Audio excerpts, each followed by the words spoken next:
बयनिख्रुइ आंनि आंगो नैबे मोख्लागुरिनि आइ आफा बिदा फंबाय बिनानाव बयनिसिम आंनि गोसो गोरबोनि मोजां मोननाय हामलायनायखौ आं जासिग्रोबाय।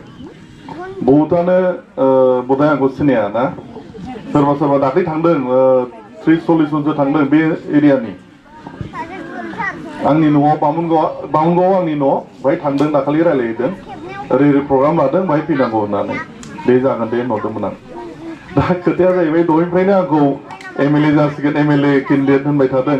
आसलते दा एसे उसुबिदा जादों, माने आं निजेनो सेन्ट्रेल भाइस प्रेसिडेन्ट, हाग्रामा सारा प्रेसिडेन्ट। दाखालि बुंदों बिथाङा जे जोङो इलेक्शन कमिसना जेला नटिफिकेशन होगोन इलेक्शन तारिख, बिनि उनावसो नैबे बाइ इलेक्शननि एमएलए केन्डिडेटनि नामखौ डिक्लेयार होगोन।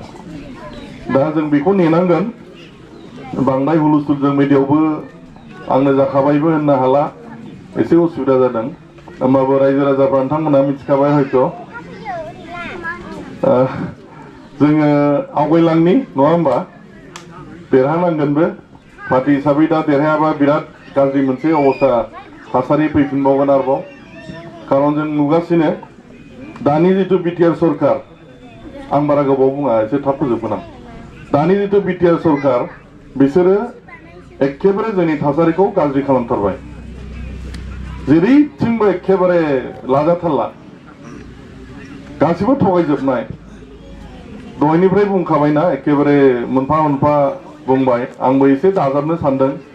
बे न'खर न'खर साख्रि होनो नागिरनाय होआखै, इनफ्रास्ट्राक्चार बे लामा सामा अफिस बिल्डिं हाबि जाबि बानायनाय मोनसेबो बानायाखै।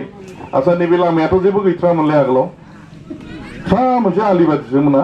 हाग्रामा सारनि समावसो बानायदोंना, सासे मनिपुरि बानायफैदोंना, मनिपुरि बानायफैदों दा। दाथ' एटलिस्ट थाबायनो सुबिदा जानानै दंना। बेबायदि बिटिसि ओनसोलाव जेसेबां डेभेलप जादों हाग्रामा सारनि समाव जानाय, 15 बोसोराव हाग्रामा सारा जिखिनि खालामदों, दिनै प्रमद बर'आ बिनि 5% खालामनो हायाखै। गासिबो थगायजाजोबनाय आरो थगायनाय, गावसोर थगायनाय आरो थगायजानाय, बिजेपिजों थगायजानाय। बेबादि बिराद गिदिर गिदिर प्रजेक्ट दंमोन। जेनेबा आं थाब फोजोबनि र', रौमारियाव बिराद गिदिर रिजनेल इन्स्टिट्यूट मेडिकेल साइन्स बेबायदि खुलिनायनि खोथामोन। सेन्ट्रेल गभर्नमेन्टआ बेखौ होआखै, होआ। बेबायदिया दंखायो, एइम्स दंखायो, माबा दंखायो होननानै होआ। उपेन्द्रनाथ ब्रह्म सेन्ट्रेल इउनिभारसिटि होनो नागिरदोंमोन माबायाव बरमायाव, बेखौबो होला, होआखै। डिपिआर गैया, माबा गैया, बेबायदि जानानै दं। उपेन्द्रनाथ ब्रह्मनि नामावहाय बैहाय थुलुंगाफुरियाव मोनसे कालचारेल कमप्लेक्स मोनसे माबा मोनसे बानायनायनि खोथा दंमोन, बेबो जायाखै। गसाइगावआव बे SIRD बायदि, जेनेबा Bodoland institute of rural development, बे BIRD बेबायदि, बे जायनि थ्रुयै रुराल डेभेलपमेन्ट जायो, गसाइगाव मोनसे बेबायदि थिसननायनि खोथा दंमोन, बेबो गैला, थगायजाबाय। NIT national institute of technology, बेयो IIT निफ्राय आरो देरसिन, CIT बायदि। CIT खौथ' मिथिगौ ना क'क्राझाराव, बे जोंनि समाव गायसननाय आगोल। बेबायदि गोजौआव थायो IIT, बिनि गोजौआव NIT, उदालगुरियाव NIT खालामनायनि खोथा दंमोन, बेखौबो सेन्ट्रेल गभर्नमेन्टआ होआखै, होला। आसामाव मोनसे दंखायो सिलचराव, ओंखायनो बाहाय होला, बेबायदि होनदों आरो। नोंनि रौतायाव अर्गेनिक इउनिभारसिटि दंमोन, बेखौबो थगायबाय, होआखै। टंलायाव थांनानै थानायनि मोनसे skill development centre, livelihood institute, बेखौबो होआखै। भैरबकुन्द'आव भेटेरिनारि हस्पिटाल कलेज आरो भैरबकुन्द'आवनो बाथौ खेराइसालि बिराद गिदिर मोनसे इन्स्टिटिउसन बाहाय खुलिनायनि खोथामोन, बेखौबो होआखै, थगायबाय। सालबारियाव बड'लेण्ड मुभमेन्टनि नामाव मोनसे मा होनो मिउजियाम, बेखौ बानायनायनि खोथा दंमोन, बेखौबो थगायबाय। प्रत्येक डिस्ट्रिक्टआव गोदानै आरोबाव मोनसेबाव जवाहर स्कुल, नवोदय स्कुल माने फसंनायनि खोथा दंमोन, बेखौबो थगायबाय, होआ। सेन्ट्रेल गभर्नमेन्टआ पलिसिनि बाहेरायाव होनो। होमबालाय माथो थाबावगौ? बेबायदि मेरला दं, आं बुंबा दा बिराद गोबाव जागोन। मुथथे मोनसेबो जेबो मावाखै बिसोरो। गथे जोंहा दा दायित्व दङ। जोङो दा थांनाय MP इलेक्सनाव जदिव जोङो दिल्लीयाव फाथायहरनो हायाखै, जोङो जेनाखै होनना हमना लानांगोन। जोंखौ बहुत धरननि नाख्रेबनानै बिसोरो मोनथाम पार्टी लोगो लानानै थाखा फैसा बिराद गारनानै जोंखौ फेजेनदों दाखालि ओमफ्राय नैबे दा बाइ इलेक्सननि खोथा आंनि थाखाय बिराद माने हठात जादों दे बाइ इलेक्सनखौ जोङो रावबो सानाखैमोन आसलते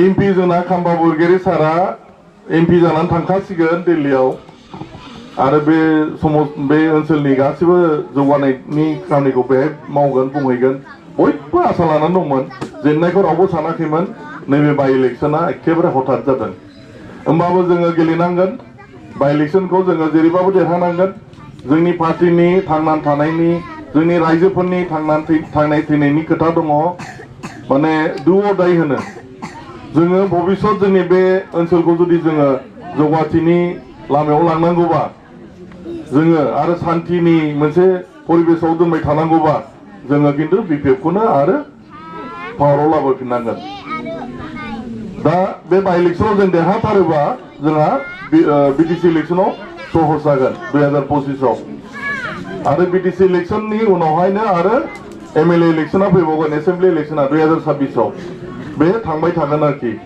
बाहाय नोंथांमोननि बहुत सहजगनि बाथ्रा दङ नोंथांमोना जेरै खस्थ' लानानै आगोलावबो जोंनि एमपि इलेक्सनाव बाहागो लाबोदोंमोन एबार रासिन खस्थ' लाबावनांगोन आंनि खावलायनाय थाबाय बाहाय आरो जेसेबां हायो जोंनि खाथि खालाव जेसेबां जोंनि बिरोधि मानसिफोर दङ जोंनि बेरेखा जिबिलाक सोलियो बिथांमोनखौ नोंथांमोना खम दाखालाय रायलाय होनलाय लोगो ला हेला गुरै जालांगोन हयथ' जोंजों फैगोन दाबो फैगासिनो दंखायो दहायबो बुंदों बहुत मानसि जइन जानो ओंखारगासिनो दङ इउपिपिएलनि मानसिफोर जोंजोंनो फैगोन मैयाबो सिडब्लिउसिआव जइन जादों जायखिया जों इजि लानो नाङा सहज लानो नाङा बिसोरो बिराद बोलो होबावगोन नैबे इलेक्सनावबो जेने थेने देरहानो थाखा फैसा बिराद गारगोन दा जों जिहेतु रुलिंआव गैया जोंनाव थाखा फैसानि प्रब्लेम फैयो फाइनान्सियेलि जों दाबो स्ट्रं नङा दा बर्थमान रायजो राजा नोंथांमोनाबो बहन खालामदों आगोल जेरै बहन खालामदों दाबो बहन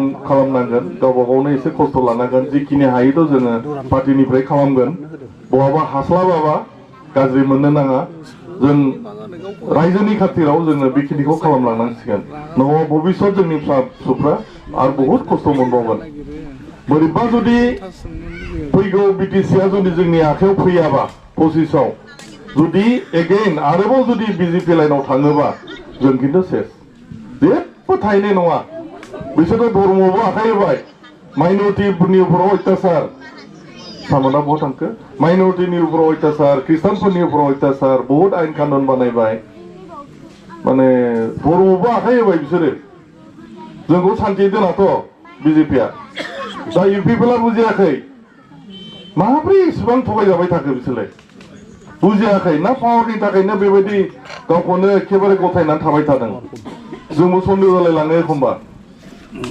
फैगौ 25आव जे मा जागोनथाय बिसोरखौ जों जेरैखि जाया हमथानांगोन दा बाइ इलेक्सनाव जों एकदम देरहाथारनांगौ बे मोनसे दे आं बारा गोबाव बुंनो गोसो गैला दिनै आलासिफोर आं सोरबा बुंबावगोन खोमा बोधय नोंथांमोननिफ्रायबो जों खोनासंगोन गावबुरामोन दङ गावबुरा आदामोन लोगो मोनबाय थागोन जों फैबाय थागोन गामि गामि हाबबाय थागोन आरो प्राइमारि कमिटि दङ ब्लक कमिटि दङ बिथांमोननि दारैनो जों खामानिफोरखौ मावलांबाय थागोन दे